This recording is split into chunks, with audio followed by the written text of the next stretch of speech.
یہ ہیں بدلو کی نشریات۔ سوال یہ ہے اب ایسے عالم میں کیا کریں ہم، خاموش بیٹھیں کہ سر کو پیٹیں کہ موسموں کا مزاج بدلیں۔ اب تو شہر کے بازاروں میں ہم کو زندہ رکھنے والی گندم بھی نایاب ہوئی ہے، لکڑی جیسی باسی روٹی کے ٹکڑوں کو ابھی سنبھال کے رکھ۔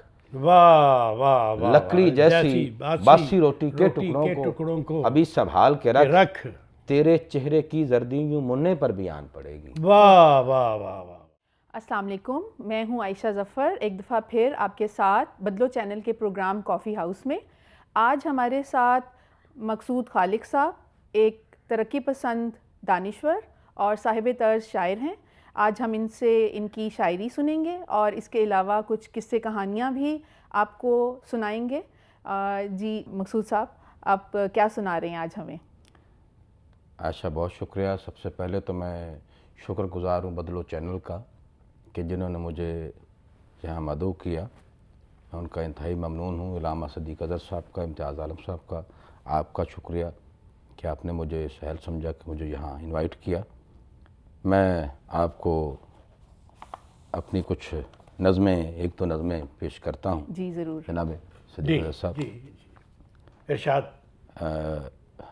میں بس تھوڑا سا بتا دوں نظم کے حوالے سے۔ میری نظمیں جو ہیں، میری نظمیں جو ہیں وہ بیسیکلی یا تو انسانی رویوں پہ ہیں، چونکہ ہم انسانوں کے ساتھ نہیں رویوں کے ساتھ رہتے ہیں، صحیح، یا وہ اس کے پیچھے کچھ واقعات ہوتے ہیں، ہسٹری ہوتی ہے، اس حوالے سے میری کچھ نظمیں ہیں۔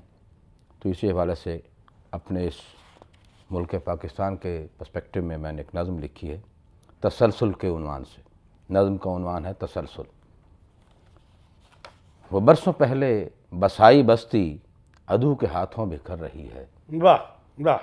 وہ برسوں پہلے بسائی بستی عدو کے ہاتھوں بکھر رہی ہے کہ کند ذہنوں نے بزدلی میں نشاط دانش کے سارے خیمے اکھاڑ ڈالے۔ واہ، نشاط دانش۔ وہ برسوں پہلے بسائی بستی عدو کے ہاتھوں بکھر رہی ہے کہ کند ذہنوں نے بزدلی میں نشاط دانش کے سارے خیمے اکھاڑ ڈالے۔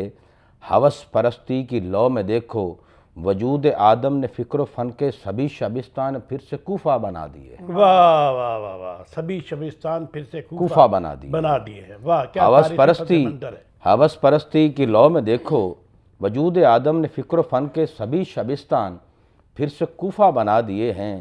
جب ان سے پوچھو یہ کس نے علم و ہنر کے خیموں میں چھید ڈالے، جب ان سے پوچھو یہ کس نے علم و ہنر کے خیموں میں چھید ڈالے، سبھی درختوں کو کاٹ کھایا، سروں پہ اپنے ہی خاک ڈالی، ہماری ہستی کے سارے موسم خزاں رسیدہ سے کر دیے ہیں تو اپنے چہروں کو نوچتے ہیں۔ واہ واہ واہ، بہت خوبصورت۔ واہ، بہت شکریہ۔ واہ۔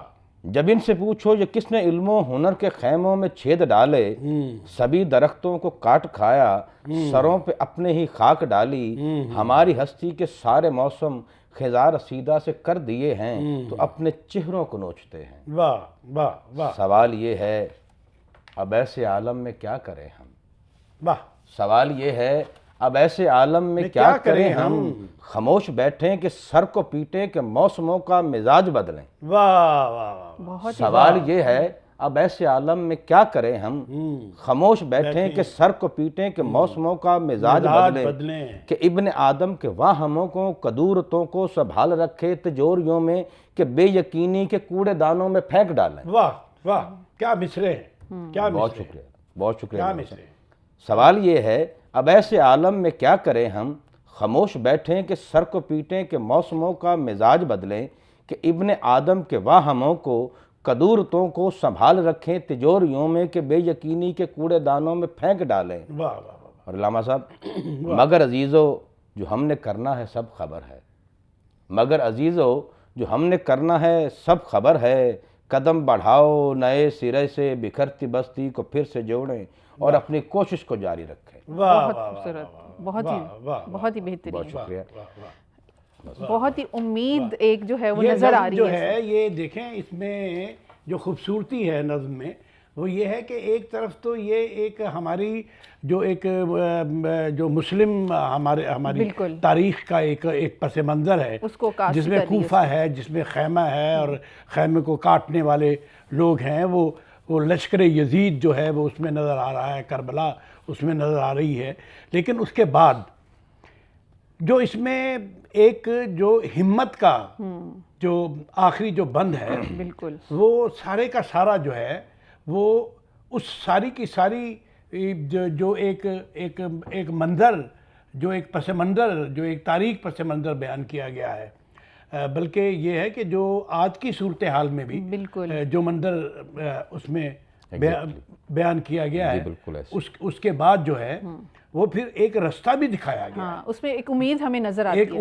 امید اور لوگوں کو کہا گیا ہے کہ آؤ کوشش جاری رکھو، ہم کوشش جو ہے وہ جاری رکھیں، اور بڑی خوبصورت اور آپ نظم دیکھیں ہے۔ تو میں جب آپ کی نظم سن رہی تھی تو یہ آپ نے تو کوفہ اور اس بہت زیادہ ہسٹوریکل پرسپیکٹیو کی بھی بات کی، لیکن یہ ہمارے پاکستانی معاشرے کے بھی پچھلے 20 کچھ چند دہائیوں میں جو ہونے والی فکری اور علمی لحاظ سے ڈیٹیریشن ہے اس کو ریپرزینٹ کرتی ہے کہ کس طرح سے جو ہے علم و فکر جو ہے وہ کم سے کم ہوتا جا رہا ہے، اور کیسے جو ہے اس کے راستے بند کیے گئے۔ کچھ اس میں لائنیں نظم میں ایسی ہیں، اور دیکھیں نا کہ جیسے وہ اپنا فیض صاحب نے ایک پورا منظر بیان کرتے کرتے اور پھر یہ کہا کہ جہاں وہ کہتے ہیں کہ علم نصیبوں اپنا جگر فگاروں کی صبح افلاک پر نہیں ہے، بالکل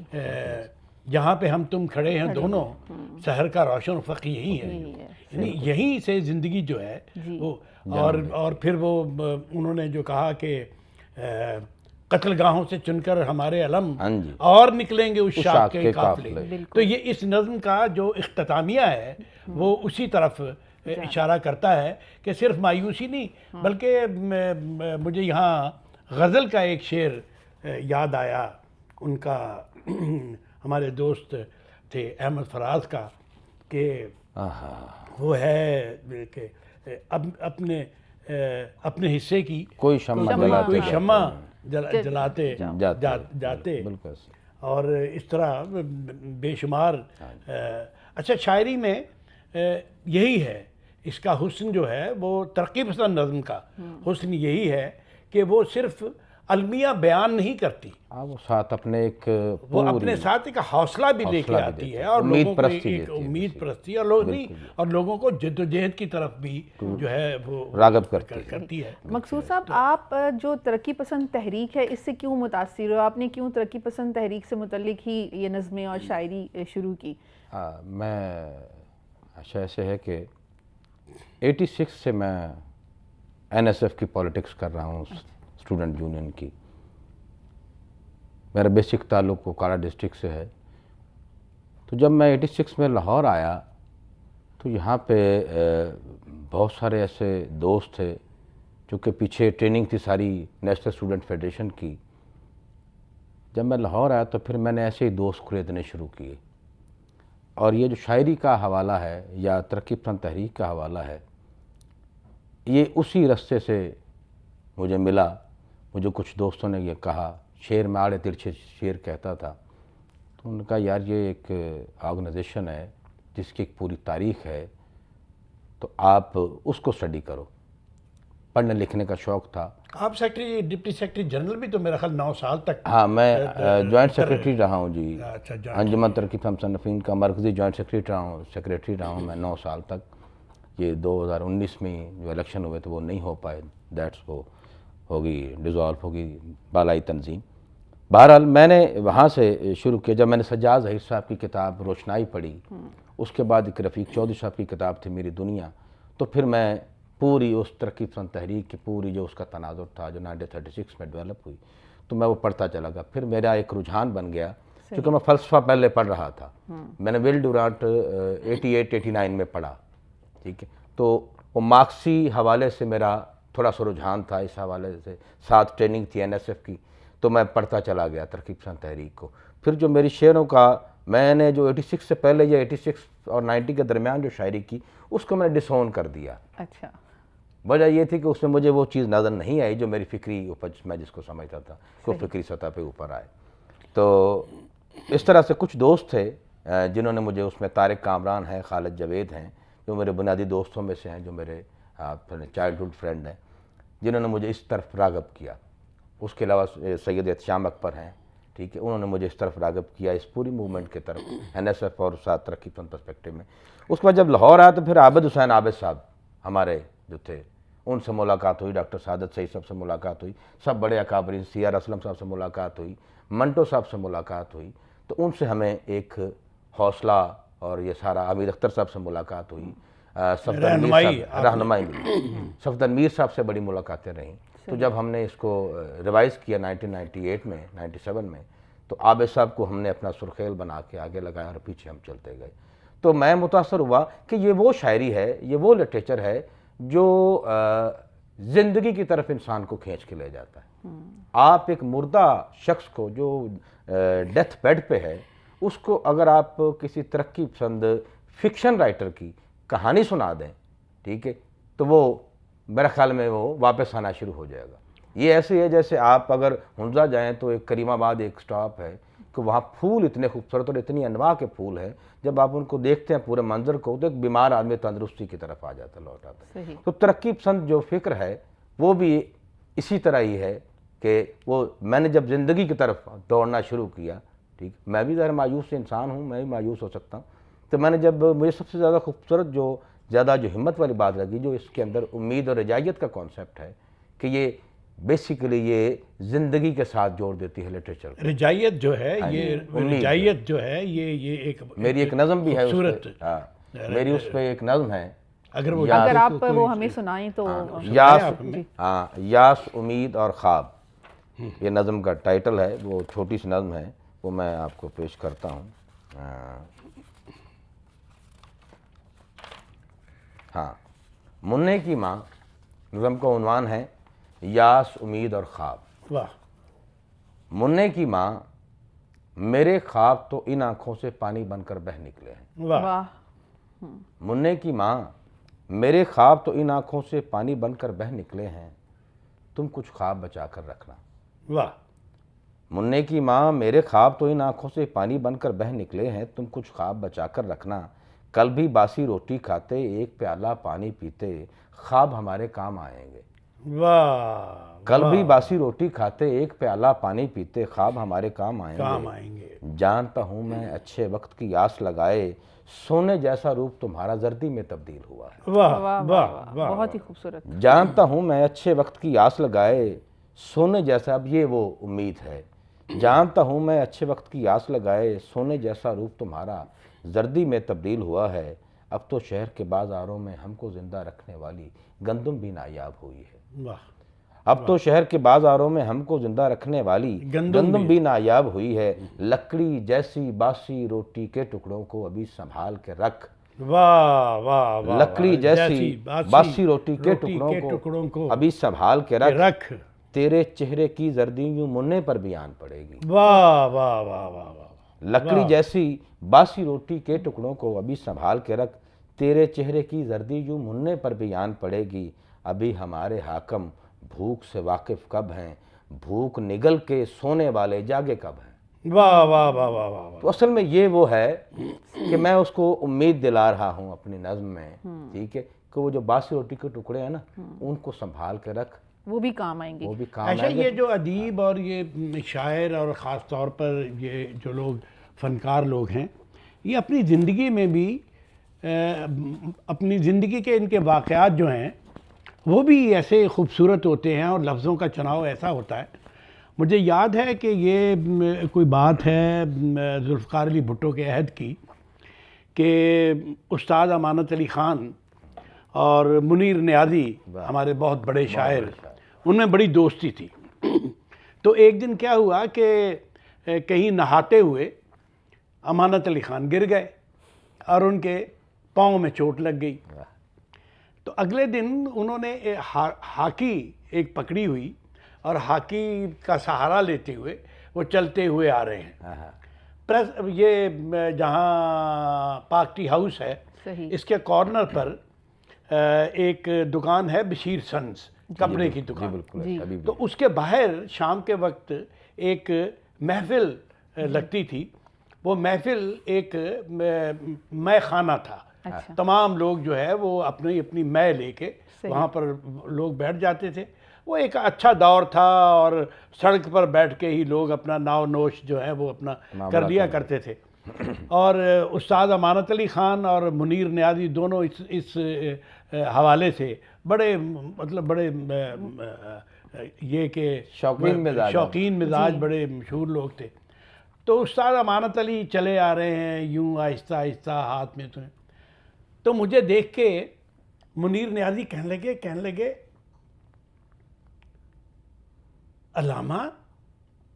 اچھا اس وقت نوجوانی میں بھی مجھے علامہ ہی کہتے تھے. علامہ یار وہ دیکھو امانت آ رہا ہے.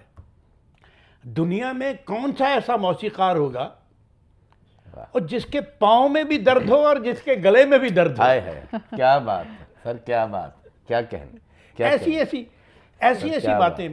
ہمارے ایک بہت بڑے بزرگ تھے شوق صدیقی. اچھا شوق صدیقی کے بال بہت بڑے بڑے تھے. جیسے اگر آپ نے دلیپ کمار کو فلموں میں دیکھا ہو تو وہ بھی بہت بال ہیں اس کے بازوؤں پہ، انگلیوں پہ. تو اسی طرح شوق صدیقی. تو ایک دن منیر نیازی آئے ہمارے دفتر مساوات، اور شوق صدیقی بیٹھے ہوئے تھے. ان سے ملنے کے بعد باہر آ کے تو کہنے لگے یار یہ شوق صدیقی تمہارا ایڈیٹر جو ہے یار یہ کیا چیز ہے. تو میں نے کہا جی وہ بھی بہت بڑے ادیب ہیں، بہت بڑے دانشور ہیں، اور وہ بھی بڑے ترقی پسند بہت بڑا حوالہ ہے. جانگلوس دیکھ لیں، جی بالکل، بہت بڑا خدا کی بستی ان کا ناول. تو جانگلوس ان کا ناول جس کا ڈرامائی تشکیل اس نے کی اپنا امجد نے. تو بہرحال کہنے لگے کہ یار یہ کیا چیز ہے. تو میں نے کہا خان صاحب کیا؟ منیر نیازی کو ہم خان صاحب کہتے تھے. میں نے کہا جی خان صاحب کیا؟